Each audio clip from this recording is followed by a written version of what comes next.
Bismillahirrahmanirrahim. Assalamualaikum warahmatullahi wabarakatuh.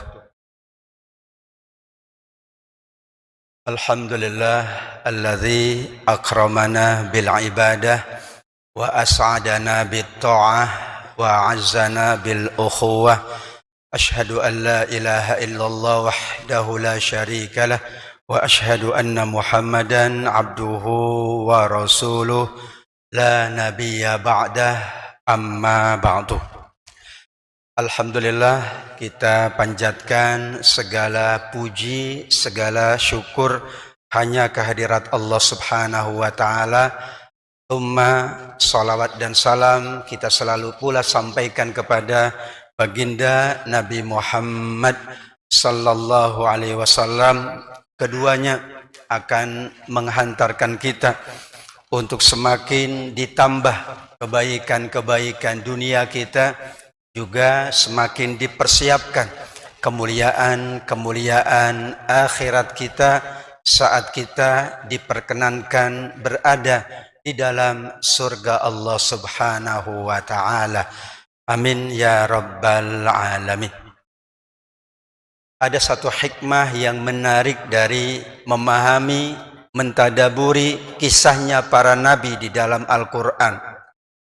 Jika keadaan kita seperti nabi yang kita bahas, awalnya demikian, mudah-mudahan akhirnya pun seperti nabi yang mendapatkan akhir yang terbaik.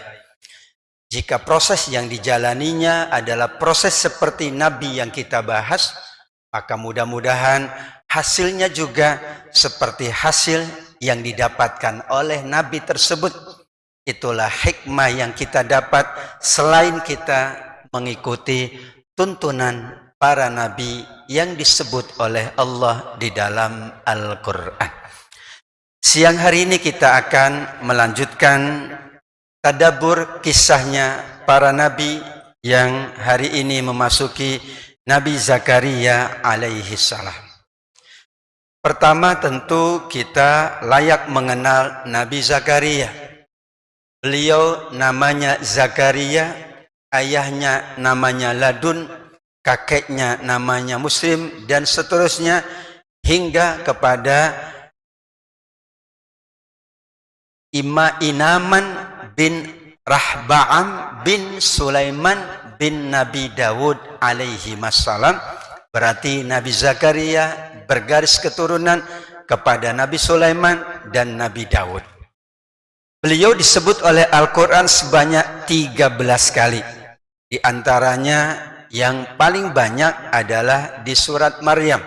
Dari ayat pertama sampai ayat 15 tentang Nabi Zakaria. Demikian juga Nabi Zakaria terlibat langsung di dalam mengasuh dan mendidik Maryam, putri dari Imran, yaitu masih hubungan saudara dengan Imran dan Zakaria, atau Nabi Zakaria adalah pamanda dari Maryam, sehingga diabadikannya adalah di surat yang kita kenal, surat keluarga Imran ayat 37 sampai 41. Satu ayat di surat Al-An'am, juga satu ayat di surat Al-Anbiya. Berarti yang paling banyak surat Maryam, demikian juga surat Ali Imran. Dan surat Ali Imran pun sebenarnya kisahnya bukan tentang Imran. Kisahnya pula bukan tentang Hannah, istri dari Imran, bunda dari Maryam. Tapi kedua kisah itu adalah tentang Maryam. Berarti ada hubungan antara kisah Maryam dengan kisah Nabi Zakaria. Bahkan Nabi Zakaria semakin yakin saat ia yakin dengan Maryam. Saat itu Zakaria datang ke mihrabnya Maryam. Setiap ia datang di musim dingin, maka sudah tersaji hidangan musim dingin. Kalau dia datang di musim panas, tersaji hidangan beragam seperti hidangan untuk musim panas. Terkejutlah Zakaria. Maka beliau bertanya, "Anna laki hadza?" Ini dari mana engkau dapatkan, wahai keponakanku? Dengan suara yang lirih, Maryam menjawab, Sungguh dia datangnya dari Allah. Allah memberi rezeki dari atau dengan cara yang tidak diduga-duga. Kalau itu maka Zakaria hunalika da'a Zakaria rabbah. Tidak ada yang mustahil bagi Allah. Kalau Maryam pun demikian, ia hanya di mihrabnya tapi makanan selalu tersedia, maka aku yang sudah lanjut usia pun insya Allah Allah perkenankan untuk anugerahkan keturunan. Mungkin ada yang seperti Nabi Zakaria awalnya, mudah-mudahan akhirnya seperti Nabi Zakaria. Mungkin prosesnya seperti Nabi Zakaria, mudah-mudahan hasilnya pun seperti Nabi Zakaria alaihi salam. Padahal Nabi Zakaria cuman tukang kayu, tetapi beliau adalah Nabi. Kana Zakaria alaihi salam najjaran. Bayangkan seorang Nabi yang memiliki kedudukan dan keutamaan, tetapi untuk mendapatkan apa yang dibutuhkan untuk dunianya, beliau tetap menjalankan profesi. Bahkan profesi seorang Nabi Zakaria tukang kayu, sehingga layaklah dijadikan contoh bahwa siapapun dengan kedudukan apapun, bekerja itu adalah keniscayaan, bukan sekedar untuk mencari karunia Allah, tapi mencontoh para nabi, sekaligus disitulah pahala dan keutamaan dari Allah. Apalagi kalau kita bicara Nabi Daud, seorang raja, kaya raya. Allah anugerahkan sekian banyak kemewahan, tapi beliau malah membuat baju besi. Sekarang kita sebut tukang jahit. Berarti ada nabi profesinya tukang jahit. Ada nabi profesinya tukang kayu. Ada nabi pun penggembala. Spiritnya adalah bahwa mereka ingin mencontoh nabi sebelumnya, sekaligus disitulah letak pahala, letak ibadah kita di sisi Allah. Beliau adalah merupakan keluarga dari Imran sebagaimana tadi disampaikan, dan beliau adalah salah seorang pembesar Bani Israel. Saat itulah pasangan Hannah dengan Imran belum mendapatkan keturunan. Saking keinginan yang sangat kuat, keduanya bernazar, atau ada riwayat mengatakan yang bernazar adalah Hannah, yaitu istri dari Imran. Nazarnya apa? Kalau aku punya anak, maka aku akan jadikan anakku seorang yang hanya bekerja di mihrab atau di masjid. Saat itu beliau serahkan untuk berkhidmat di Baitul Maqdis. Dengan nazar, Allah Subhanahu wa taala menunjukkan rahmat dan kasih sayangnya. Karena nazar itu tanda kesungguhan. Nazar itu tanda motivasi. Jadi kalau seorang minta kepada Allah, doa sudah, ikhtiar sudah, yang akan menunjukkan kesungguhannya nazarnya. Jadi kalau sudah bernazar menurut Allah, ini sungguh-sungguh, ini benar-benar, akhirnya Allah anugerahkan keturunan.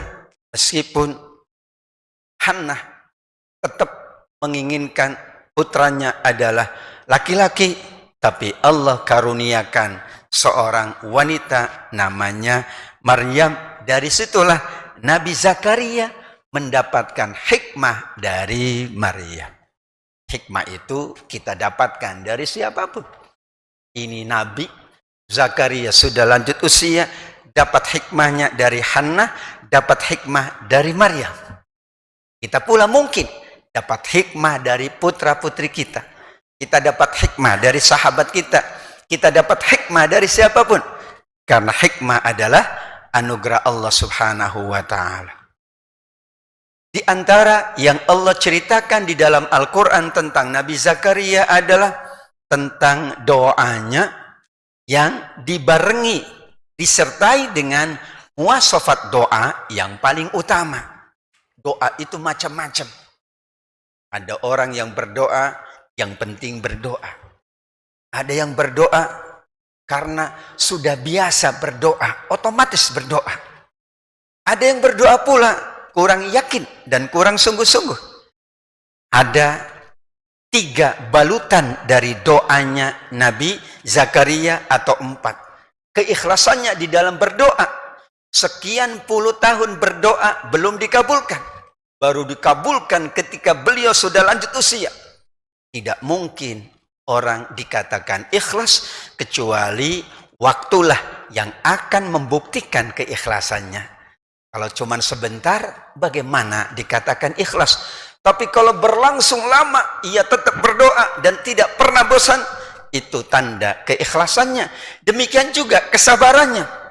Kalau tidak sabar, sekali berdoa tidak dapat, ia putuskan tidak berdoa.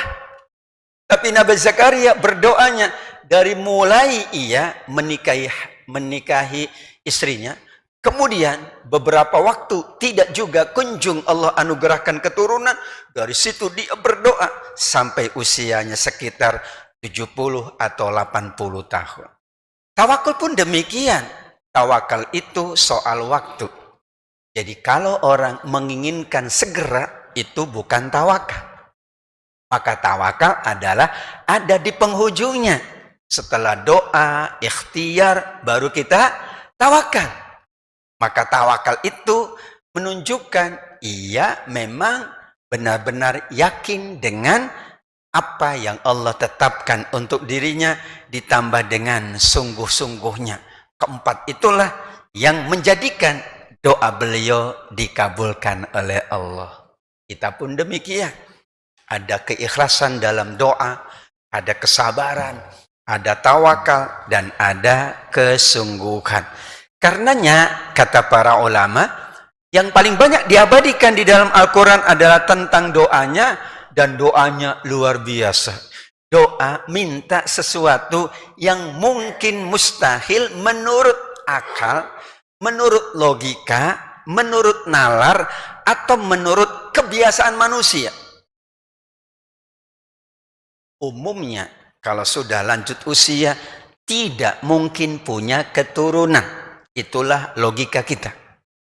Umumnya, kalau sudah sepuh, bahkan dikatakan oleh Nabi Zakaria sendiri, tulangku sudah rapuh, rambutku sudah beruban. Umumnya, kaidah kehidupan menyebutkan, jika orang seperti itu, minta apapun, tentu sulit untuk dipenuhi. Tapi itulah pelajarannya. Kenapa dikabulkan? Ternyata ada unsur etika, juga unsur adab. Kalau tadi unsur sifat, ikhlas, sabar, tawakal, sungguh-sungguh. Di sini ditambah lagi ada unsur etika dan adab. Sebagaimana kita minta bantuan sama orang, maka ia akan melihat, sungguh-sungguh enggak kita minta bantuan. Baru sekali minta bantuan, tidak dibantu, besok aku tidak minta bantuan lagi. Enggak sungguh-sungguh dia. Atau etikanya kurang, adabnya, minta kok maksa. Minta kok tidak tepat waktu. Minta kok tidak sesuai dengan waktu lapangnya orang yang kita minta bantuan. Berarti ada etika, ada adab yang belum dipenuhi. Karenanya benar, doa boleh beragam, tapi etika dan adab tetap sama. Doa minta dunia, silakan. Doa minta harta, silakan. Doa minta apapun, silakan. Tapi etika dan adab tetap sama. Karena itulah adab kita dengan Allah Subhanahu wa ta'ala. Doa Zakaria diabadikan di surat Ali Imran 38, Al-Anbiya 89 hingga 90, dan di surat Maryam ayat ketiga sampai ayat kelima. Kita bahas satu ayat, Ali Imran 38. Hunalika da'a Zakaria rabbah. Kalau kita rujuk ayat 37 yang tadi dibahas di awal, beliau semakin yakin ada sesuatu yang Allah anugerahkan kepada Maryam, yang itu juga dalam tanda kutip mustahil menurut manusia. Maryam tidak pernah keluar, tidak pernah masak, ibunya pun tidak pernah datang memberikan makanan, tapi setiap Nabi Zakaria datang, makanan tersaji. Dari mana makanan itu? Kata Maryam, dari Allah. Bagaimana mungkin tanpa bekerja, tanpa berikhtiar, ia dapatkan makanan yang sesuai dengan musimnya. Sekarang kita, alhamdulillah, musim apapun ada. Karena sudah dengan media online. Jadi mudah sekali. Tinggal dapatkan apa yang kita mau. Dari situlah ayat 37 sebenarnya membantu ayat 38. Saat itulah Nabi Zakaria berdoa setelah ia melihat keponakannya mendapatkan sesuatu yang ia sendiri tidak tahu caranya. Ternyata Maryam berdoa dan Allah kabulkan. Kalau begitu ya Allah Tuhanku, Rabbi habli min ladunka dzurriyyatan thayyibah. Kalau begitu anugerahkanlah untukku dari sisimu ya Allah anak yang baik. Sebenarnya terjemahnya bukan seorang anak. Karena dzurriyah itu keturunan. Keturunan itu tidak satu, tidak dua, tapi banyak. Tapi memadai. Sehingga kalau kita berdoa lebih baik minta banyak. Kalau tidak dapat setengahnya, kalau tidak dapat seperempatnya, kalau tidak dapat satu pun, alhamdulillah. Tapi kalau kita minta satu, tidak dapat, tidak mungkin dapat setengah. Itulah maksud dari dzurriyyatan thayyibah. Ya Allah anugerahkan kepadaku keturunan yang baik-baik. Kalaupun dapat satu, yaitu Yahya, sudah cukup bagi seorang ayah atau bagi seorang kakek yang bernama Zakaria. Beliau lanjutkan, tapi suratnya surat Maryam ayat ketiga. Ya Allah, bagaimana mungkin? Tulangku lemah, kepalaku sudah ditumbuhi uban. Tapi disinilah tadi, ikhlas, sabar, tawakal dan sungguh-sungguhnya. Aku nggak akan pernah kecewa. Walam akum bidu'aika rabbi syaqiyya. Kan doanya bukan semalam. Kan doanya bukan sekali, kemudian Allah anugerahkan. Tidak. Ini berlangsung bertahun-tahun. Bayangkan. Kita kadang baru seminggu saja. Kayaknya udah banyak. Baru sekali. Kadang pengen segera. Berarti sabarnya belum. Ikhlasnya belum. Tawakalnya juga belum. Disitulah Allah abadikan. Bahwa bayangkan. Berarti kan dari awal ya Allah aku muda, kuat. Kemudian sekarang aku lemah, aku tidak berdaya. Dan aku sudah lanjut usia. Dan aku tidak pernah bosan atau kecewa. Dari mulai aku berdoa hingga usiaku saat ini, aku tidak pernah bosan. Dahsyat ya. Nabi gimana nggak dahsyat? Karena Nabi sebagai tuntunan tadi. Sehingga kalau ada seperti Nabi Zakaria, yakinlah awalnya seperti Nabi Zakaria, mudah-mudahan akhirnya seperti Nabi Zakaria alaihi salam. Beliau pun mengingatkan bahwa doa itu layak untuk kita sampaikan. Tujuannya apa? Kenapa kita minta ini? Dan tujuannya adalah tujuan yang terbaik. Kata beliau, kalau tidak ada anak, maka tidak ada ahli warisku yang paling baik. Karena beliau di tengah-tengah Bani Israel yang notabene, kalau kita baca sejarahnya, banyak remaja, banyak pemuda yang tidak beribadah. Kalau tidak ada yang melanjutkanku, maka tidak ada lagi yang beribadah setelahku. Persis seperti Nabi Muhammad. Ketika ke Taif, sekarang Taif jadi kawasan favorit wisata jemaah umroh dan haji.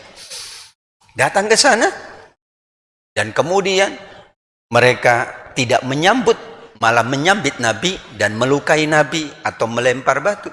Ketika malaikat sudah siap menurunkan gunung, kata Nabi tidak. Aku yakin dari tulang sulbi mereka, dari rahim mereka akan lahir keturunan-keturunan yang menyembah Allah Subhanahu wa ta'ala. Nabi yakin. Itulah baginda Nabi. Demikian juga Nabi Zakaria yakin. Karena kalau tidak ada pelanjutku, maka tidak ada lagi yang mau beribadah. Bayangkan, jika itu diketuk, maka sudah tidak ada kata lain. Allah akan memenuhinya. Maka kami perkenankan doanya, kami anugerahkan namanya pun disebut langsung oleh Allah. Nanti anakmu namanya Yahya, jangan ganti. Kalau kita, karena kita yang ngasih nama, boleh ganti, boleh. Tapi sayang kalau diganti, karena kita harus membuat walimah lagi, harus bikin nasi tumpeng lagi. Sudahlah, yang dikasih orang tua itu yang terbaik. Kalau mau diganti, paling pakai alias, begitu ya. Orang Arab kalau ganti nama bukan ganti, tapi pakai alias. Namanya apa, diganti pakai Abu apa. Karena kalau ganti nama, kasihan kedua orang tuanya pula. Allah sudah tetapkan namanya nanti Yahya, dan ada proses yang dijalankan. Kata Allah, kami jadikan dulu istrinya dapat mengandung di usia lanjut. Zakaria sudah lanjut, istrinya pun sudah lanjut. Bahkan dikatakan di surat Maryam, istrinya mandul. Maka Allah selesaikan dulu rahim istrinya, selesaikan dulu agar dia dapat mengandung. Dan itu hak Allah Subhanahu wa taala, karena tidak mungkin tiba-tiba punya anak tanpa proses. Itu pun menjadi sunnatullah. Dan kata Allah, mereka ini keluarga-keluarga yang selalu bersegera melakukan kebaikan. Mereka pun berdoanya dengan etika harap dan cemas, dan mereka kalau beribadah amat sangat khusyuk. Jadi sudah jelas, alamat doanya dikabulkan sudah banyak. Tanda-tanda doa dikabulkannya sudah melimpah. Sebelum doa kita terkabul, tanda tanya dulu dilihat. Isyaratnya ada enggak? Atau ciri-cirinya sudah masuk belum? Kalau ciri-ciri sudah masuk, insya Allah. Disitulah cerita tadi kita ulang kembali. 37 Ali Imran, demikian. Makanan itu selalu ada dan ditanya makanan itu dari Allah dengan sebuah ungkapan, innallaha yarzuqu may yasha'u bighairi hisab. Nabi Zakaria mengasuh. Alasan dari Bunda Maryam yang bernama Hannah adalah beliau karena seorang ibu bagaimanapun tetap tidak bisa memberikan seperti yang diberi oleh seorang ayah. Maka ayah dan ibu penting dalam pendidikan anak. Tidak melulu ibu, tidak melulu ayah. Tapi sinergi. Karena ibu pasti ada kekurangan yang ia tidak bisa berikan kepada anak. Ayah pun sama. Karena Allah membeda-bedakan itu pasti dalam rangka kesempurnaan. Kalau ingin keberanian, ada di ayahnya. Ketegasan ada di ayahnya. Kesungguhan mungkin ada di ayahnya. Tapi soal kelembutan, kasih sayang, soal empati, mungkin dari ibunya. Begitulah memang keinginannya. Hannah faham betul tentang konsep pendidikan. Maryam, kalau dapat dari aku saja, enggak berkembang. Sedangkan suamiku sudah meninggal dunia. Imran sudah meninggal dunia. Maka beliau minta tolong kepada Zakaria. Ini Zakaria Nabi, pengalamannya sudah tidak boleh ditanya. Pengalamannya sudah 80 tahun. Mengharumi kehidupan. Berarti dia akan mampu mendidik dan menambah yang tidak bisa diberi oleh Hannah. Nah, itulah kita. Kalau kita tidak bisa mengajar Al-Quran, cari guru Quran. Jangan kita maksain. Nanti Qurannya lain. Bacanya maksudnya. Kalau saya tidak mengerti ilmu matematika atau akuntansi, dan kita ingin anak kita memahami akuntansi, cari guru yang memang memahami. Itulah namanya kita. Ada kekurangan, tetapi insya Allah yang lain akan melengkapi kekurangan itu.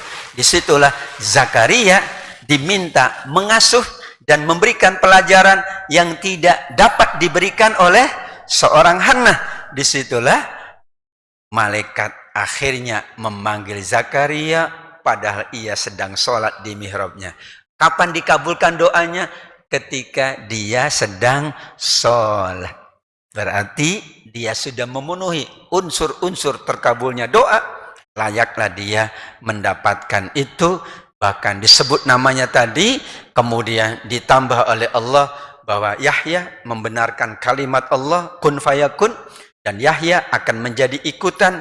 Yahya seorang yang mampu menahan diri dari nafsu. Dan dia adalah seorang nabi. Padahal Zakaria tidak minta anaknya jadi nabi. Yang penting anakku anak baik. Yang penting anakku anak Allah upgrade.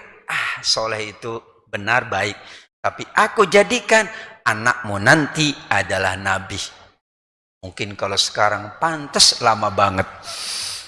Karena mau jadi nabi. Ya kalau cepet kadang-kadang terlalu nggak bagus gitu ya. Ya udah tenang aja, sabar aja gitu ya. Inilah permohonan Nabi Zakaria. Wa inni khiftul mawali. Tadi unsur-unsur yang menjadikan doanya terkabul, beliau khawatir. Bahasa kitanya, alasan yang disampaikan oleh Nabi Zakaria kepada Allah yang pertama khawatir nasib Bani Israel sepeninggalnya.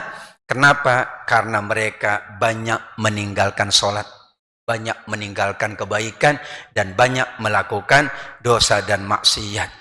Sesungguhnya aku khawatir kalau sepeninggalku tidak ada mawaliku yang melanjutkanku, sedangkan istriku pun mandul, maka ya Allah anugerahkan aku seorang putra. Barulah di Maryam ayat keempat, waliya, satu orang saja cukup.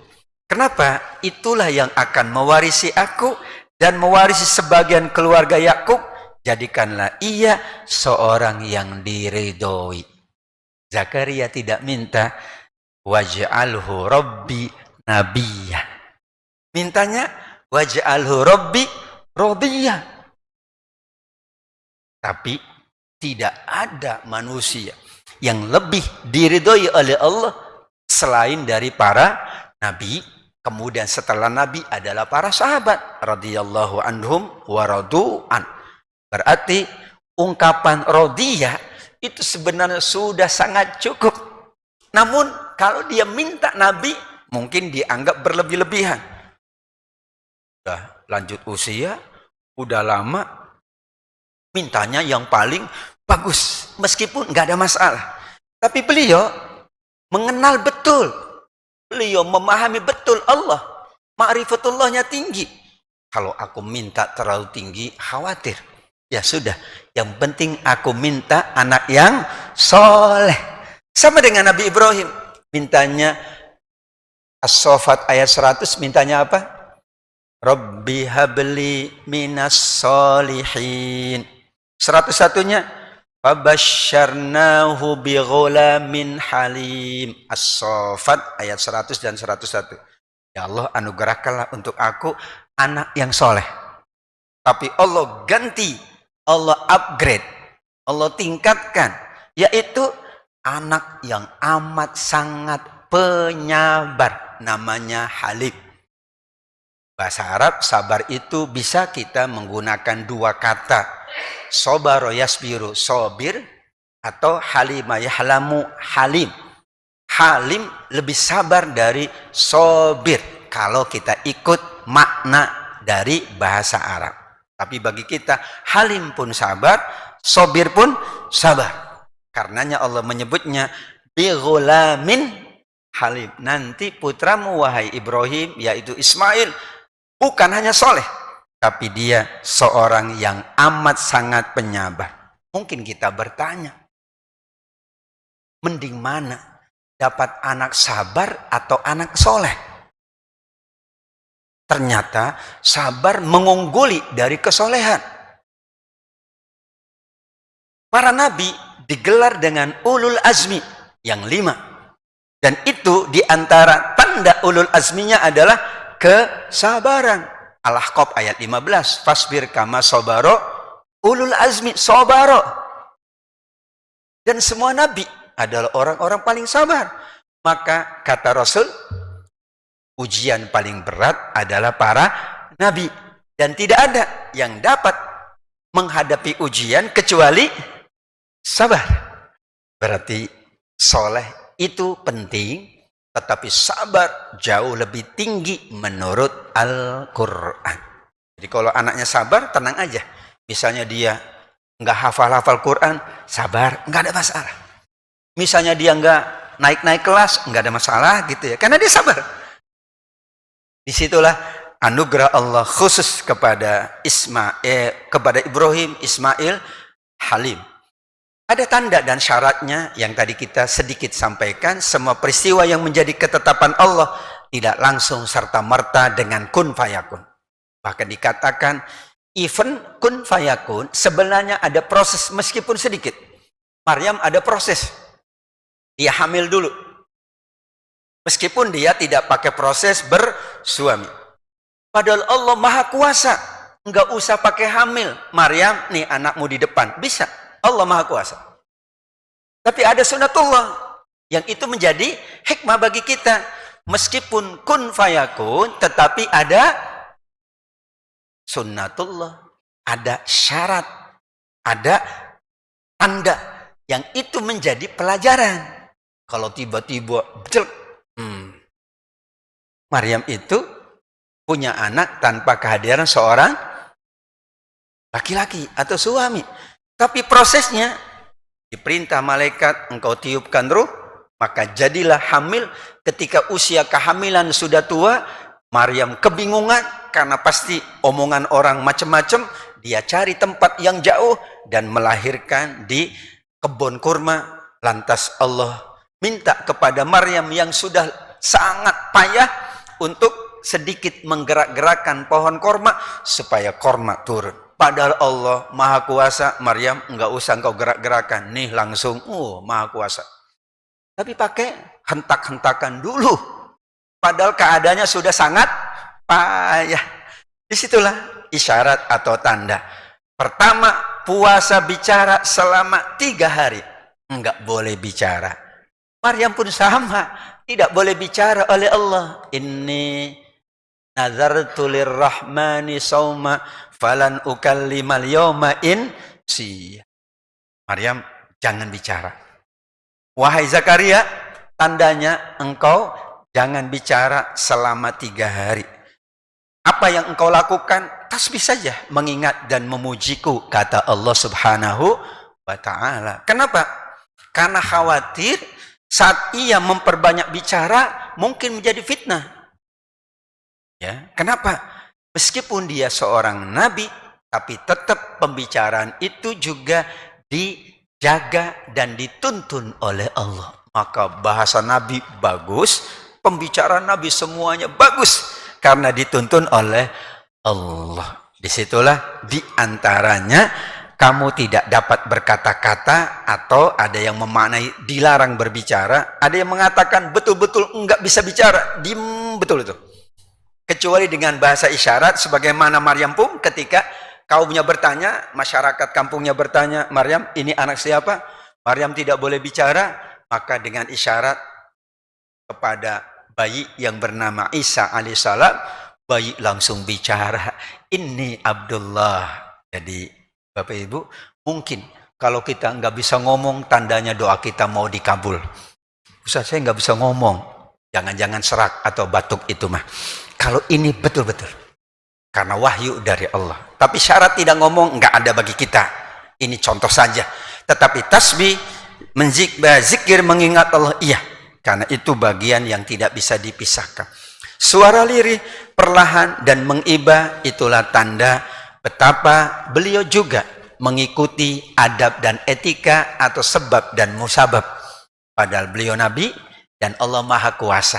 Tetapi karena beliau menjadi tuntunan, suaranya suara lirih, perlahan dan mengibah, maka disebut nada. Nida itu suara lirih.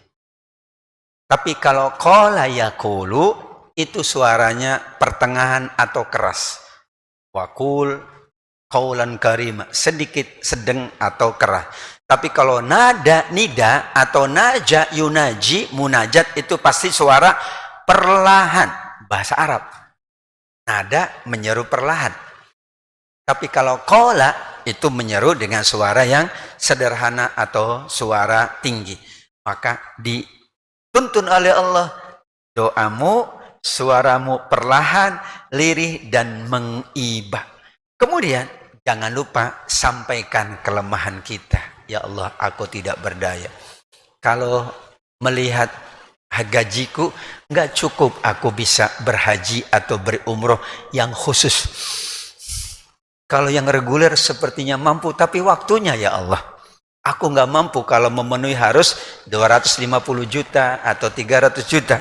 Kalau kelemahan itu disampaikan kepada Allah, Allah akan kuatkan.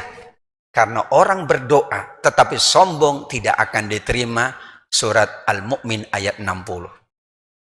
Jadi kalau berdoa pakai sombong, enggak bakalan diterima. Lah, kamu kan kuat, ngapain minta kepadaku? Kamu kan mampu, ngapain minta kepadaku? Tapi sampaikanlah kelemahan diri. Wahanal azmu. Contohnya, Zakaria mengatakan, tulangku lemah, tulangku rapuh, rambutku ditumbuhi ubah. Tidak selalu harus ini ya. Ada jemaah saya mengatakan, Ustaz, rambut saya belum beruban. Masa saya menyampaikan itu bohong. Jangan. Enggak harus. Yang penting ya Allah, aku enggak mampu. Meskipun masih muda, kayaknya aku sudah banyak sakit-sakitan. Silakan aja. Tapi jangan tekstual, letterlek apa yang katakan Nabi Zakaria, aku ucapin. Nanti bingung. Baca doanya, Robbi inni wahanal azmu minni. Ini kalau enggak paham bahasa Arab kan bahaya. Ya Allah, tulangku lemah, tumbuhku beruban. Padahal masih hitam. Intinya kelemahan diri tidak harus letterlek. Silakan aja, kita yang lebih tahu tentang kelemahan kita. Kemudian tidak boleh kecewa, tidak boleh bosan dalam berdoa. Aku tidak pernah kecewa, aku tidak pernah bosan. Yang keempat, yakin doa dikabulkan sesuai hadis Nabi, ud'allah wa antum muqinuna bil ijabah. Berdoa kepada Allah dalam keadaan yakin akan dikabulkan. Kadang kita lebih yakin kalau kita berada di tempat yang paling yakin. Jemaah umroh dan haji, kalau doa itu yakin banget. Katanya waktu di rumahnya kurang yakin Ustaz. Tapi saya kalau depan Ka'bah yakin banget. Apa bedanya ya? Ternyata beda. Iya beda. Karena keadaan memang mempengaruhi keyakinan. Ini soal keyakinan dulu. Kalau orang berada dalam keadaan letih dan penat, keyakinan tinggi. Karena dia merasa tidak mampu apa-apa. Di sana kan penat, di sana kan segalanya, pokoknya penat ternyata. Tetapi keyakinan itu yang menjadi catatan dikabulkan doanya. Yang terakhir, ada kepentingan agama atau kepentingan kebaikan, bukan kepentingan pribadi. Tadi kan Zakaria mengatakan, ini masyarakat di sekitar saya, kalau saya wafat, tidak ada yang mau beribadah lagi. Berarti kan Zakaria sudah tahu keadaannya. Ini semua orang meninggalkan, nanti di surat Maryam kan, mereka meninggalkan sholat, mereka tidak mau berzakat, mereka tidak mau melakukan kebaikan, malah mereka larut dalam kemaksiatan. Kalau itu terjadi, maka kebaikan agama atau kebaikan bersama tidak terjadi pasca wafatnya Nabi Zakaria. Disitulah kepentingan beliau sampaikan kepada Allah dan Allah amat sangat memahaminya. Ditutup dengan hadis Nabi, doa itu tidak ada yang tidak dikabul, tetapi Allah memilih untuk siapapun di antara tiga pilihan dan tiga-tiganya bagus. Disegerakan kabul doanya, atau Allah simpan untuk akhirat kelak, atau bukan diterima doanya, tapi diganti caranya dengan dihindarkan dari keburukan. Maka ketika disampaikan itu, para sahabat mengatakan kepada Nabi, kalau begitu idzan nukfir, kalau gitu kita banyak doa aja. Ya, kalau begitu kata para sahabat, kami akan memperbanyak doa. Maka kata Nabi, Allah nanti yang memperbanyak pula mengabulkan doa-doa kalian yang kalian banyak. Idzan nukthir, Allahu aktsar. Kalau semua orang berdoa dan doanya banyak, semuanya diterima, Allah tetap aktsar. Allah tetap maha banyak, maha luas, maha kaya anugerahnya untuk seluruh hamba-hamba Allah subhanahu wa ta'ala. Sadaqallahul aliyul azim. Maha benar Allah yang maha tinggi lagi maha agung. Demikianlah sedikit tafsir atau tadabur tentang hikmah dari kisahnya Nabi Zakaria yang sangat luar biasa. Yang jelas tidak mungkin Allah abadikan, melainkan ada hikmahnya, ada pelajaran dan keutamaannya. Padahal jika seseorang seperti Nabi yang disebutkan, maka insya Allah mudah-mudahan akhirnya pun seperti Nabi yang disebutkan. Kalau prosesnya sudah dilalui seperti Nabi, maka mudah-mudahan hasilnya pun insya Allah seperti Nabi yang diceritakan oleh Allah. Amin ya rabbal alamin. Demikian jamaah yang dimuliakan Allah, demikian yang dapat saya sampaikan. Terima kasih atas kebersamaannya. Mari kita tutup dengan doa penutup majelis. Subhanakallahumma wa bihamdika asyhadu an la ilaha illa anta astaghfiruka wa atubu ilaik. Taqabbalallahu minna wa minkum. Mohon doanya, insyaallah 11 Mei saya akan kembali berada di tanah suci. Wabillahi taufiq wal hidayah. Wassalamualaikum warahmatullahi wabarakatuh.